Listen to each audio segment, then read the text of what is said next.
Hello student देखो, आज का जो हमारा टॉपिक है वो मोरल फिलॉसफी ऑफ एथिक्स है।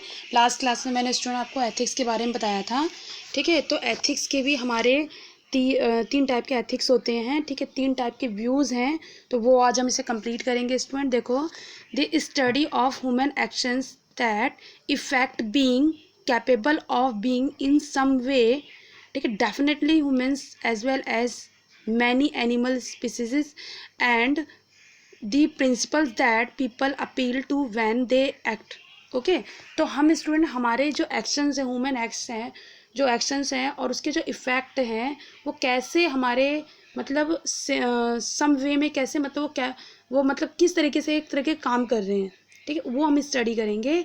ठीक है, यहाँ पे ह्यूमंस भी हैं, एनिमल्स भी हैं, ठीक है, स्पेसीज भी हैं, तो बहुत सारी चीज़ें हैं जिन पे मतलब हमारा ये एथिक्स का, फिलॉसफी ऑफ एथिक्स का इफेक्ट पड़ता है। ठीक है, तो देखो स्टूडेंट, आज जो हम कर रहे हैं फर्स्ट हमारा मेटा एथिक्स। ठीक है, तो क्वेश्चन जो मेटा एथिक्स होता है हमारा, वो मतलब वो नेचर से है।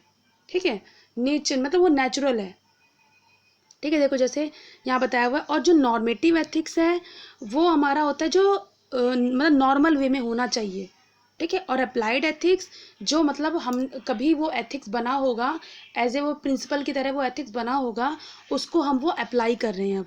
ठीक है, देखो जैसे मेटा एथिक्स के बारे में फर्स्ट पॉइंट है नेचर ऑफ मोरल नॉलेज। ठीक है, हम मोरल नॉलेज के नेचर के बारे में इसमें पढ़ते हैं कि मोरल नॉलेज क्या है, उसका मतलब क्या नेचर है, हम वो पढ़ते हैं मेटा एथिक्स में। ओके, नॉर्मेटिव एथिक्स में what constitutes the good life. ठीक है, कि हमारी गुड लाइफ क्या है, हमारी एक अच्छी लाइफ क्या है। नॉर्मल एथिक्स में बारे में ये बताया गया है कि गुड लाइफ मतलब अच्छी लाइफ क्या है हमारी। अप्लाइड एथिक्स में real if professions, institutions and public policy.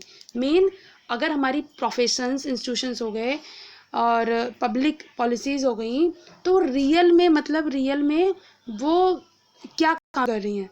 ठीक है, मीन वो हम रियल में उनको क्या करें कि अप्लाई कर रहे हैं। तो मीन प्रोफेशन में, इंस्टीट्यूशन में और पब्लिक पॉलिसी में जो जो एथिक्स बने होंगे उसको हम अप्लाई करते हैं, तो हमारा अप्लाइड एथिक्स में आता है। ओके, सेकंड है देखो मेटा एथिक्स में क्या होता है, proper ground for justifying moral claims. Okay, मतलब यहाँ पर क्या, जितने भी मोरल क्लेम्स होते हैं उसको जस्टिफाइंग करने के लिए प्रॉपर ग्राउंड है। ठीक है, जितने भी हमारे मोरल क्लेम्स हैं, ठीक है, यहाँ पर हम उसको जस्टिफाई करते हैं कि क्या मोरल है, ठीक है, क्या इमोरल है। और नॉर्मेटिव एथिक्स में व्हाट शुड आई डू। ठीक है, हमें क्या करना चाहिए, व्हाट वो शुड आई बी। ठीक है, तो ये नॉर्मल वे में क्या होना चाहिए, ये नॉर्मेटिव एथिक्स में आता है। एंड अप्लाइड एथिक्स में जनरेट्स प्रैक्टिकल मोरल आंसर। यहाँ पर क्या होता है कि जो भी हमें प्रैक्टिकल आंसर्स मिले हुए हैं, ठीक है, और जो मिल रहे हैं हम उसको जनरेट करते हैं। ठीक है, तो मोस्टली हम क्या करते हैं, इसको हम प्रैक्टिकल के ऊपर जो बेस्ड है उसके ऊपर हम उसको आंसर करते हैं। ठीक है, मेटा एथिक्स क्या होता है, मेटाफिजिकल, ठीक है, ontological status of moral norms and entities. मैंने आपको बताया था इसमें कि जितने भी हमारे मोरल नॉर्म्स हैं, जो एंटिटीज है, उसके स्टेटस के बारे में यहाँ मेटा एथिक्स में हम पढ़ते हैं। और नॉर्मेटिव एथिक्स में development analysis and critique of various moral ethical theory.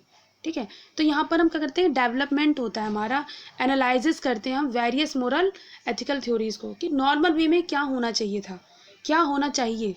ठीक है, एंड अप्लाइड एथिक्स में अप्लाइड मोरल एथिकल, ठीक है, मीन मोरल भी एथिकल थ्योरीज टू प्रैक्टिस, इसको हम प्रैक्टिस में लाते हैं, मीन अप्लाई करते हैं।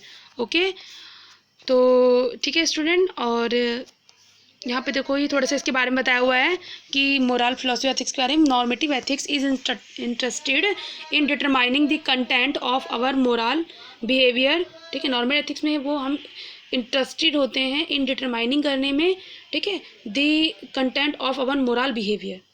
Okay, and normative ethical theories seeks to provide action guide, ठीक है, procedure for answering the practical question. Okay, what ought I to do।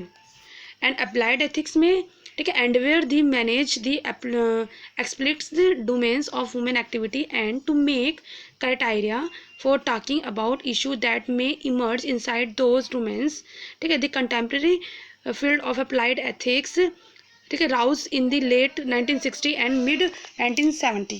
Okay, यहाँ पे बता रहे स्टूडेंट कि हमारा जो मतलब अप्लाइड एथिक्स है वो एक एंडवर है, ठीक है, जो डोमेन्स ऑफ वुमेन एक्टिविटी का है, जो क्राइटेरिया बताता है, हमें बात मतलब में बताता है उसके इशू के बारे में कि हमें कैसे उसके मतलब इनसाइड इमर्ज होना है और इनके दो मतलब इनके डोमेन्स के लिए. ठीक है, तो ये बता रहे हैं जो हमारा ये फील्ड है ये हमारा 1960 एंड मिड 1970 के बीच में आया था. अप्लाइड एथिक्स के बारे में बता रही हैं. ठीक है, और इसके कुछ एग्जांपल बताए हैं, जैसे बिजनेस एथिक्स आया, कंप्यूटर एथिक्स आए, इंजीनियर एथिक्स आया. ठीक है, तो ये सारे हमारे अप्लाइड एथिक्स ही थे. हम इसको क्या करते थे कि जो इसके ऊपर पहले से प्रैक्टिकल बेस्ड कुछ हमारा एथिक्स है हम उसी पर अप्लाई करते हैं. बिजनेस में भी वही करते हैं, कंप्यूटर में भी वही करते हैं और इंजीनियरिंग में वही करते हैं. ओके, तो स्टूडेंट ये हमारा आज का meta ethics and normative ethics and applied ethics complete हो गया. ठीक है, नेक्स्ट क्लास में नेक्स्ट टॉपिक करेंगे. Okay, bye and take care.